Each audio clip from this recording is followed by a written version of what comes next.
নমস্কার বন্ধুরা, আশা করি আপনারা সকলেই ভালো আছেন। আজকে আপনাদের জন্য আবার একটি নতুন ভিডিও নিয়ে চলে এসেছি। তো আজকের এই ভিডিওতে আমরা একটি ইন্টারেস্টিং বিজনেস আইডিয়া নিয়ে আলোচনা করব।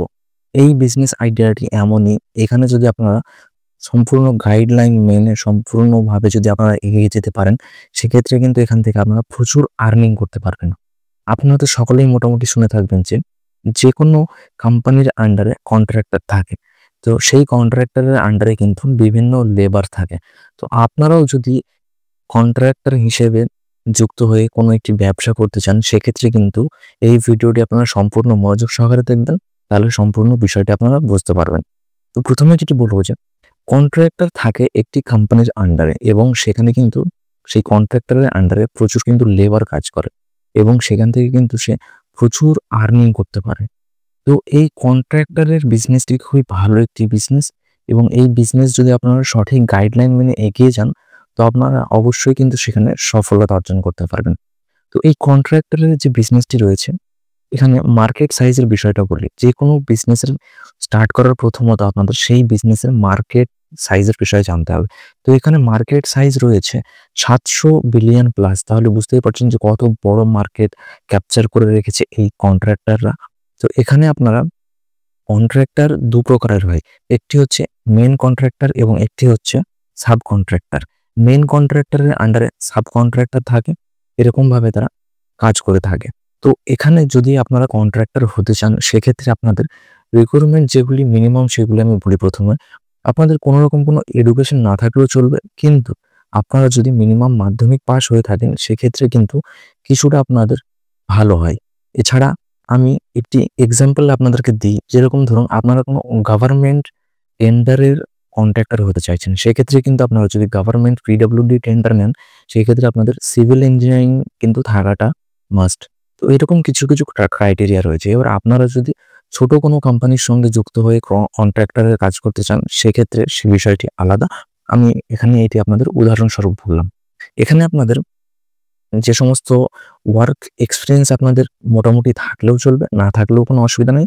ওই ওয়ার্ক এক্সপেরিয়েন্স যদি আপনার মোটামুটি থাকে, সেক্ষেত্রে আপনার কাজের ক্ষেত্রে সুবিধা হবে। তাছাড়া আপনি যদি ফ্রেশার্স হিসেবে যান, সেক্ষেত্রে কিছু সময় যাওয়ার পর অটোমেটিক কিন্তু আপনার সেই কাজের প্রতি অভিজ্ঞতা চলে আসবে।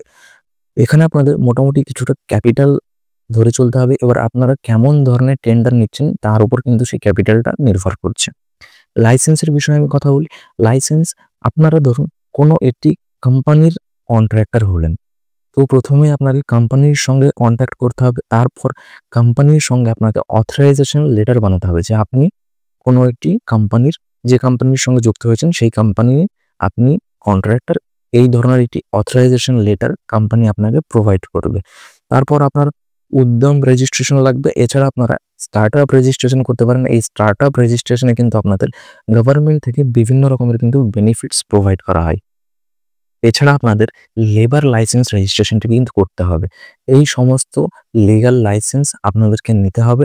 তারপর আপনি কি ধরনের টেন্ডার নিচ্ছেন সেটি আপনার ব্যাপার। আপনারা যদি সরকারি টেন্ডারগুলো নিতে চান, সেক্ষেত্রে রেলওয়ের বিভিন্ন টেন্ডার বার হয়। এছাড়া পিডব্লিউডির কনস্ট্রাকশনের ক্ষেত্রেও বিভিন্ন টেন্ডার বার হয়। তো এই সমস্ত টেন্ডারগুলি গভর্নমেন্টের টেন্ডার। এই সমস্ত টেন্ডারগুলি বিভিন্ন নিউজ পেপারে দেয় এবং সেখান থেকে অ্যাপ্লিকেশন প্রসেসটা সম্পূর্ণ সেখানে বলা থাকে কি ডকুমেন্টেশন লাগবে, কিভাবে আপনারা সেখানে অ্যাপ্লাই করবেন। এখানে ইনভেস্টমেন্ট সম্পূর্ণ আপনার টেন্ডারের উপর নির্ভর করছে। তো এটি হচ্ছে এই কন্ট্রাক্টরের সম্পূর্ণ বিষয়টি। আপনারা যদি এই কন্ট্রাক্টর হিসেবে কাজ করতে চান, সেক্ষেত্রে আপনারা ছোট যদি কোনো একটি জায়গা থেকে স্টার্ট করতে চান, আপনারা যদি ফ্রেশার্স হন, সেক্ষেত্রে আমি বলব যে আপনি যেকোনো একটি কোম্পানির সঙ্গে প্রথমে কন্ট্যাক্ট করুন।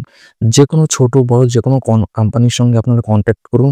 সেই কোম্পানিটি ইলেকট্রনিক্স কোম্পানি হতে পারে, কনস্ট্রাকশন কোম্পানি হতে পারে, যেকোনো কোম্পানির সঙ্গে আপনারা কন্ট্যাক্ট করুন।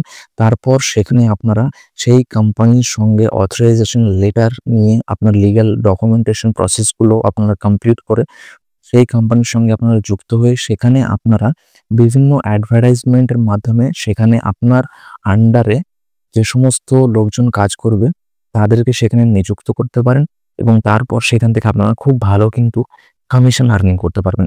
এই কন্ট্রাক্টরের বিজনেসটি এমন একটি বিজনেস যেখান থেকে আপনারা কিন্তু প্রচুর আর্নিং করতে পারবেন। কিন্তু আপনাদেরকে সফলভাবে সঠিক গাইডলাইন মেনে এগিয়ে যেতে হবে। আপনার আন্ডারে যে সমস্ত লোকজন থাকবে, কাজ করবে, তাদেরকে সঠিকভাবে আপনাদের পেমেন্ট দিতে হবে। তাদের সম্পূর্ণ আপনাকে দেখাশোনা করতে হবে যাতে তাদের কোনো রকম কোনো অসুবিধা না হয়।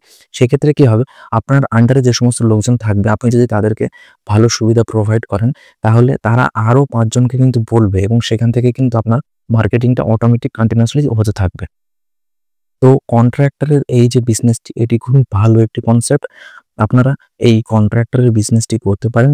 এখনকার সময়ে কিন্তু এই কন্ট্রাক্টরের বিজনেসটাও প্রচুর ডিমান্ডেবল। তবে আপনাদেরকে সঠিক গাইডলাইন মেনে এবং সঠিক প্রসিডিওর মেনে কোনো একটি কোম্পানির সঙ্গে আপনাকে যোগাযোগ করতে হবে। আপনারা যদি ডাইরেক্ট কোম্পানির সঙ্গে যোগাযোগ না করতে পারেন, সেক্ষেত্রে সেই কোম্পানির যিনি কন্ট্রাক্টর থাকবে, সেই কন্ট্রাক্টরের সঙ্গে যোগাযোগ করে আপনারা তার আন্ডারে প্রথমে সাব কন্ট্রাক্টর হিসেবে কাজ করতে পারেন। তারপর সেখানে আপনারা ধীরে ধীরে আপনাদের জায়গাটিকে খুব সুন্দরভাবে প্লেস করে তারপরে সেখানে আপনারা কন্ট্রাক্ট হিসেবে নিযুক্ত হয়ে কিন্তু সম্পূর্ণ বেসটা কিন্তু পরিচালনা করতে পারেন। তো আশা করি এই কন্ট্রাক্টরের বিজনেসটি আপনাদের ভালো লাগবে। এই কন্ট্রাক্টর হতে আপনাদের যদি আরও কিছু বিশদ জানা থাকে, আমার ভিডিওর কমেন্ট বক্সে জানাবেন। আমি সম্পূর্ণভাবে আপনাদেরকে হেল্প করার চেষ্টা করব। আশা করি সম্পূর্ণ ভিডিওটা আপনাদের ভালো লাগবে। ভিডিওটা যদি ভালো লেগে থাকে তাহলে চ্যানেলটি সাবস্ক্রাইব করে দেবেন এবং লাইক করে দেবেন। নমস্কার, ভালো থাকবেন, সুস্থ থাকবেন।